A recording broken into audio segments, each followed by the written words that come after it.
Assalamualaikum warahmatullahi wabarakatuh. Waalaikumsalam. Salam sejahtera, shalom, Om Swastiastu, Namo Buddhaya, salam kebajikan, Rahayu, salam Pancasila. Salam Pancasila. Saya akan membahas terkait dengan apa yang saya dengar yang membuat saya kaget, yaitu Kemenham usulkan penangguhan, penahanan tersangka, perusakan rumah retreat di Sukabumi. Ada gambarnya ini.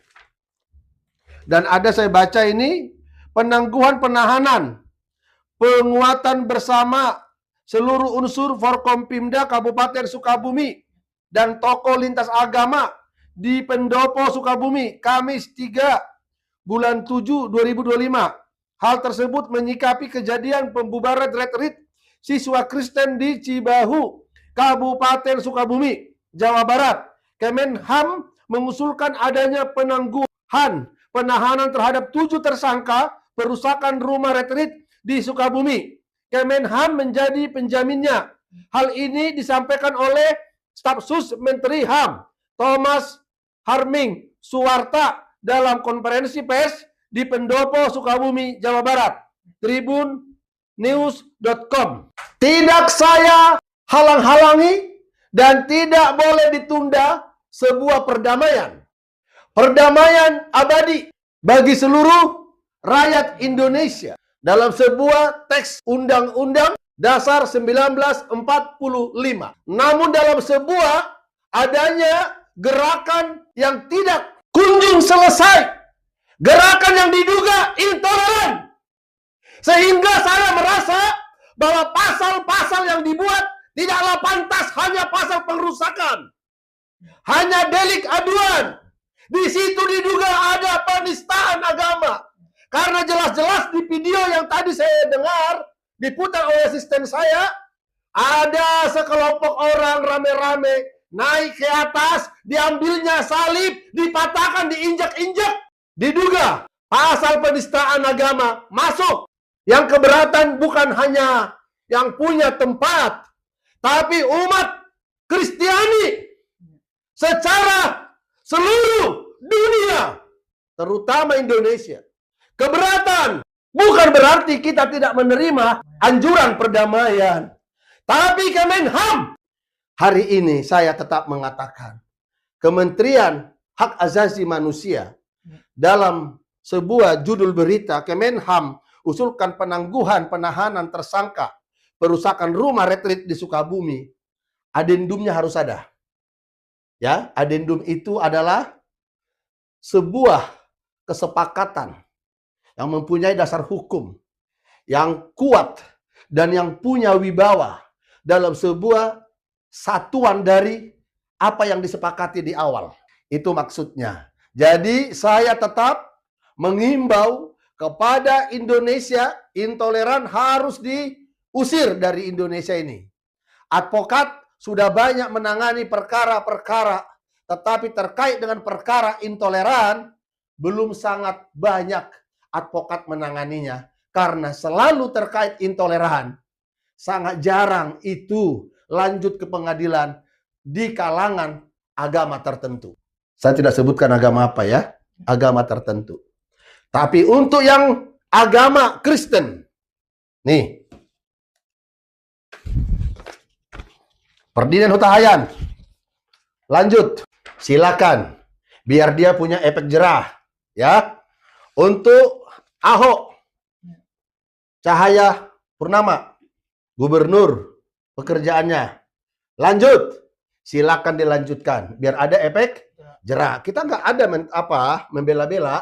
KC, secara sah dan meyakinkan, kata majelis hakim, lanjut, biarkan, biar ada efek jerah. Tapi yang mau berkeadilanlah Indonesia ini. Saya menyampaikannya sebagai seorang ketua umum dari relawan pengawal Merah Putih. Mari sama-sama kita melihat bahwa Indonesia bukan negara agama, tapi negara hukum. Hukum sebagai panglima, hukum sebagai panglima, hukum yang berdaulat, hukum yang berkuasa. Tidak ada boleh orang timbang pilih dalam melihat perkara hukum terkait dengan diduga adanya penistaan agama. Seharusnya dibuatkan di situ pasal penistaan agama. Tapi ya sudah ada itikat baik dari pemerintah untuk merujuk supaya sampai kepada merajut adanya restoratif justice. Ini kita dukung. Tapi tolong adendumnya harus ada. Dan harus bertanggung jawab Kementerian Hak Asasi Manusia. Selanjutnya, jikalau memang saya mendatangi Kemenhan, menyampaikan kepada Kemenhan, daftar ada beberapa diduga nama-nama yang saat ini masih dalam sebuah keterselubungan, penceramah-penceramah dari agama-agama tertentu yang diduga ya mengandung unsur ya penistaan dan melecehkan agama tertentu yang membuat bisa terjadi pro dan kontra konflik ya. Semua agama ya, nggak boleh itu. Saya di sini tidak berbicara dalam konteks mengatakan agama yang ini benar, ini tidak. Tapi saya berbicara dalam konteks real. Demikian yang kami sampaikan. Wassalamualaikum warahmatullahi wabarakatuh. Kami dari Relawan Pengawal Merah Putih. Dan memang ada ya SK kita mana? Ini SK kita. Saya Ketua Umum Relawan Pengawal Merah Putih yang adalah lanjutan dari Relawan Prabowo Merah Putih. Karena Relawan Prabowo Merah Putih tidak mungkin lagi itu disebut-sebut dalam sebuah perjalanan. Relawan Prabowo Merah Putih itu untuk pencapresan Pak Prabowo. Dan Relawan Prabowo Merah Putih itu masanya yang ratusan ribu itu dibawa kepada Relawan Pengawal Merah Putih. Dan ada ini Kemenkumhamnya. Di sini dibunyikan bahwa Relawan Pengawal Merah Putih motonya adalah merawat kebinekaan dan mitra pemerintah TNI dan Polri. Terima kasih. Salam Pancasila. Salam Pancasila. Selamat sore Bapak Prabowo Subianto, Bapak Presiden Negara Kesatuan Republik Indonesia yang terhormat. Izinkan saya gembel dari Papua ini sebagai warga negara Kesatuan Republik Indonesia. Dari pelosok Papua ini saya ingin menyampaikan kepada Bapak selaku Presiden, tetap juga kepada Bapak Kapolri dan juga Menteri Agama. Yang sampai dengan saat ini ketika kemarin kita telah dihebohkan dan kami sudah sangat bersuara lantang di media sosial untuk bagaimana mendapatkan keadilan daripada Bapak selaku Presiden Negara Kesatuan Republik Indonesia. Yang tentunya negara kita ini adalah negara demokrasi berasaskan Pancasila dan Undang-Undang Dasar Negara Kesatuan Republik Indonesia dengan sangat jelas menjamin kami warga negara untuk memeluk keyakinan dan agama kami.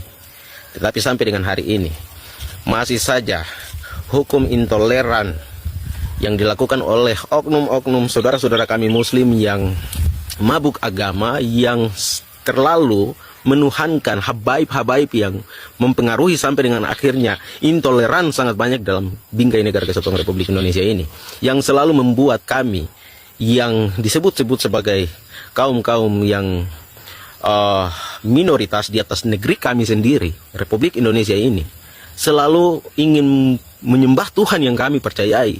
Itu ada ketakutan tersendiri. Maka kami setelah bersuara, tetapi Bapak selaku Presiden terlihat diam. Menteri Agama pun diam. 1000 bahasa tidak ada satupun yang berbicara untuk bagaimana menyelesaikan persoalan ini dengan cara-cara yang baik. Menunjukkan kepada kami sebagai warga negara bahwa negara ini undang-undangnya menjamin setiap warga negaranya untuk memeluk agamanya, ajarannya. Dan itu dijamin undang-undang. Kami berharap negara tidak kalah dengan mereka para intoleran ini. NKRI adalah milik orang Indonesia. Oleh sebab itu, dengan diamnya Bapak selaku Presiden, Bapak dikenal hari ini sangat luar biasa, dikenal sebagai macan Asia. Bapak hari ini menunjukkan elektabilitas Bapak sebagai Presiden Negara Kesatuan Republik Indonesia yang sangat luar biasa. Bapak berbicara tentang kepentingan hak asasi manusia bagi Palestina, bagi Iran, dengan Israel dan lain sebagainya. Tapi persoalan yang terjadi di dalam negeri sendiri, keluhan kami sebagai rakyat Indonesia, rakyatnya Bapak, justru Bapak diam 1000 bahasa, tidak bisa menyelesaikan masalah ini atau memerintahkan kepada mereka-mereka yang berkewenangan untuk menyelesaikan persoalan yang hari ini menjadi tuntutan kami rakyat Indonesia. Bapak Presiden yang terhormat, saya selaku warga negara, hari ini ketika mendengarkan ucapan-ucapan bahwa iya karena kalian minoritas, pantas diperlakukan seperti itu. Apakah dasar negara kita, undang-undang kita mengakui hal yang sama? Saya pikir negara ini menganut sistem demokrasi yang sangat luar biasa. Hanya karena para politik kita seperti Bapak selaku Presiden hari ini yang membuat menjadi pertanyaan besar bagi saya ketika Bapak terdiam seperti ini. Bisa saja kami mencap bahwa ternyata pemimpin negara kami juga adalah kaum-kaum intoleran. Menteri Agama pun memilih diam. Apakah karena yang hari ini melakukan tindakan kriminal itu jelas-jelas sebuah tindakan kriminal yang dilakukan oleh oknum-oknum tersebut yang hari ini ditetapkan sebagai tersangka 7 orang itu. Sebenarnya mengecewakan, bukan 7 Pak Kapolri. Itu yang harus ditetapkan sebagai tersangka itu bisa sekampung. Dan kami berharap negara benar-benar adil untuk proses mereka. Ketika kami orang Kristen sedikit salah bahasa saja, kalian menganggap kami menghujat agama kalian, Muslim, dan akhirnya dipenjarakan. Terlalu banyak orang Kristen yang selalu dibilang akhirnya dipenjarakan. Hari ini ketika ini terjadi, kami berharap mereka yang telah ditetapkan sebagai tersangka, sebagai presiden wajib untuk memerintahkan mereka itu ditindak tegas. Jika tidak, itu tidak dilakukan, maka jangan salahkan kami Pak Presiden. Kami tidak akan cinta akan republik ini. Apalagi kami yang di wilayah Papua. Bapak Presiden ingat, sejarah kelam di tanah Papua itu masih terus menjadi ideologi bagi kami orang Papua. Jadi jika negara tidak mampu untuk menunjukkan kepada kami rakyat Indonesia bahwa negara tidak kalah dengan para intoleran ini, maka kami akan mempertimbangkan untuk masih mempercayai negara ini. Tetapi jika negara tidak mampu membuktikan bagian itu, maka jujur, jangan salahkan kami. Apalagi kami yang ada di wilayah Papua, jangan salahkan kami. Bagian ini saya berharap pesan yang saya sampaikan ini bisa didengar oleh Bapak selaku Presiden. Sebab saya masih percaya, sebagian dari kami masih percaya bahwa republik ini dipimpin oleh Bapak akan mendapatkan perubahan-perubahan yang baru menuju kepada apa yang Bapak sampaikan, Indonesia emas. Ya tentunya dengan apa? Bagaimana menghadirkan keadilan bagi seluruh rakyat Indonesia berdasarkan undang-undangnya, Pancasilanya. Mengapa kami hari ini di wilayah timur ini bisa hidup berdampingan antar umat beragama dengan cara-cara yang baik, cara-cara yang bermartabat. Tapi saudara-saudara kami Kristen di luar sana, kalian buat mereka seperti terpenjara. Maka kalau ini tidak diselesaikan, saya pribadi, terserah kalian mau bilang apa, tapi saya mau bilang bahwa berarti negara ini, pemimpin negara ini lebih menganut paham radikal, dan kalian bagian daripada kaum-kaum intoleran yang tidak mau negara ini berkembang maju. Dan percuma kalian mau atur negara ini seperti apa, tapi kalau bagian ini tidak bisa diluruskan dengan cara-cara yang baik, tidak bisa meyakinkan kami warga negara, percayalah Indonesia tidak akan pernah maju. Oke, hanya itu yang saya sampaikan. Semoga pesan saya ini terdengar oleh Bapak selaku Presiden dan juga Menteri Agama, Pak Kapolri. Dan untuk Kakak Natalis Pigai, terima kasih telah melakukan klarifikasi. Tetapi kami berharap Kakak Natalis Pigai dapat memberikan sanksi yang berat juga kepada staf khusus yang telah kemarin menyatakan sikap menjelasnamakan Kementerian HAM menjadi penjamin bagi para pelaku itu. Kami berharap harus ditindak tegas. Oke, hanya itu yang saya sampaikan. Silakan teman-teman Majelis Rakyat Konoha, jika pesan saya ini masuk dalam benak akal sehat kalian, silakan di-share, dilanjutkan agar pesan saya benar-benar tersampaikan ke Bapak Presiden. Tetapi jika tidak, saya siap menerima kritik dalam bentuk apapun itu. Terima kasih, selamat sore, salam sehat, salam waras, Tuhan memberkati.